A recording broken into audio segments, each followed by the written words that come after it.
Të dielën duke nisur nga ora 8 deri në 16 do të ketë bllokime të qarkullimit në disa nga rrugët kryesore në Tiranë. Këtë fundjavë zhvillohet Maratona e Tiranës 2025, aktiviteti që mbledh me qindra sportistë nga vende të ndryshme të botës, kthyer tashmë në traditë në kryeqytet. Policia e Tiranës ka ndërmarrë masa për të garantuar lirimin e hapësirave ku do të ushtrohet aktiviteti. Bllokim të lëvizjes së makinave do të ketë në itinerarin e plotë të maratonës, duke nisur nga sheshi Nën Tereza për të vijuar me bulevardin Dëshmorët e Kombit, në kthes pranë Pallatit të Kongreseve, sheshi Papa Gjon Pali i dytë, për të vijuar drejt rrugës pranë RTS-s deri në Unaz të Mesme. Mëtej bllokimi do të vijojë te ura e rrugës Elbasanit, me vijim përpara godinës së Parlamentit, në sheshin Skënderbej, ku është edhe pika e nisjes, dhe përfundimit të maratonës e më pas deri në bulevardin Zogu i Parë dhe Ajiri.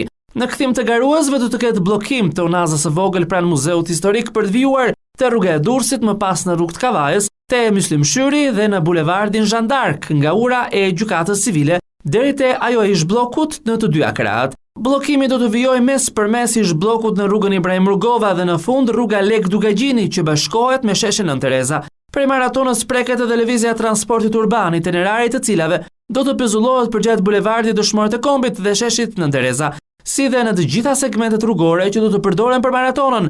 Bllokim nuk do të ketë për emergjencat. Këtë vit maratona sjell 4 kategori: maratonën e plot me 42 km, gjysmë maratona me 21 km dhe 10 km, si dhe garat popullore, Fun Run dhe We Too, e menduar për amator, familjar dhe persona me aftësi ndryshe.